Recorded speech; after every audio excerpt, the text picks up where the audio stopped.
Դոնալդ Թրամփը ԱՄՆ նախագահ ընտրվելուց անմիջապես հետո սկսեց իրականացնել Ամերիկայի պատմության մեջ անօրինական միգրանտների ամենամեծ արտաքսումը։ ԱՄՆ ներգաղթի եւ մաքսային ծառայության ուժերը հրապարակեցին ցանկ, որտեղ ներկայացված է, թե որ երկրից քանի միգրանտ պետք է արտաքսվի։ Ըստ այդմ կարտաքսվեն Հայաստանի 2808, Ադրբեջանի 709, Ռուսաստանի 3518, իսկ Թուրքիայի 3103 քաղաքացիներ։ ՀՀ քաղաքացի Վաղինակ Մանուկյանը, որը տեղափոխվել է ԱՄՆ 2022 թվականին ամուսնական վիզայով, մեծ զրույցում պատմեց որոշ դրվագներով ԱՄՆ քաղաքացիություն ձեռք բերելու մասին։ Երբ մարդ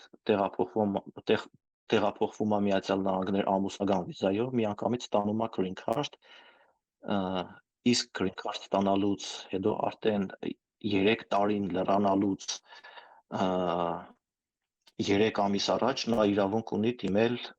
արդեն քաղաքացիության համար։ Նախ տալիս են 2 տարվա conditional green card, որը տրվում է ամուսնությունից հետո, եթե զույգերից մեկը ԱՄՆ քաղաքացի է կամ ունի կեցության կարգավիճակ։ Այդ ընթացքում ամուսինները պետք է ապացուցեն, որ իրենց ամուսնությունը կեղծ չէ, իսկ բաժանման կամ դժբախտ պատահարի դեպքում անձը կարող է դիմել հիմնական green card ստանալու համար ոչ թե 3, այլ 5 տարին լրանալուց 3 ամիս առաջ։ Եթե պարզվում է ամուսնությունը կեղծ է, ապա զույգին սպառնում է արտաքսում։ Կա նաև ընտանիքի վերամիավորման վիզա, երբ անձը իր ազգակցին հրավիրում է։ Կախված դեպքից գործընթացի տևողության ժամկետները տարբեր են։ Բայդենի ադմինիստրացիայի ժամանակ հատուկ ծրագիր կար, CBP1 էր կոչվում, մարդիկ, ովքեր հնարավորություն ունեին գրանցվել այդ կայքում, որը թույլ է տալիս ուրեմն սահմանային անցակետով գալ ներկայանալ իրենց խնդիրները, ասել, որ ենթադրենք ես ապրում եմ X երկրում, ունեմ X երկրում այս խնդիրը, ինձ հետապնդում եմ, ինձ այս խնդիրն ունեմ, այն խնդիրն ունեմ, ու մարդուն թողնում են ներս։ Մարդը գալիս է ներս ու սպասում է իր դադին,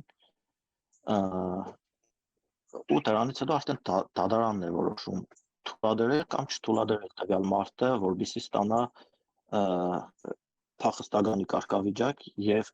դրանից բացի արդեն փախստականի կարգավիճակից հետո կարող է ստանալ green card։ Գոյություն ունի նաև temporary protected status, որի դեպքում անձինք ինչ էլ լինի չեն կարող ստանալ քաղաքացիություն։ Այն պարզապես ժամանակավոր պաշտպանվածության կարգավիճակ է, երբ հայրենի երկրում տեղի է ունեցել բնական աղետ, պատերազմ կամ այլ ծանր դեպք, որը վտանգավոր է ապրելու համար։ Թրամփը ուզում է տվյալ մարդկանց նույնպես դեպորտացիա ենթարկել, չնայած այդքան հեշտ պրոցեդուրա չի, բայց արդեն սկսվել է էլի գործընթացը, ու հիմնականում Լատինական Ամերիկայի երկրների ներգաղթյալների հանդեպ շատ վատ տրամադրված նախապատվությունը տրվելու է աշխատանքային վիզայով էմիգրանտներին, ովքեր ունեն բարձր մասնագիտական հմտություններ, ովքեր կարող են չափազանց օգտակար լինել երկրի համար։ Հիմա նա օրենք է ստորագրել, որպեսզի Միացյալ Նահանգների տարածքում ծնված երեխաները ակամից ավտոմատ կերպով չստանան քաղաքացիություն, բայց գլխավոր դատավորը չեղարկել է այդ որոշումը եւ տարբեր նահանգների դատարաններ չեղարկում են այդ որոշումը համարելով ոչ սահմանադրական։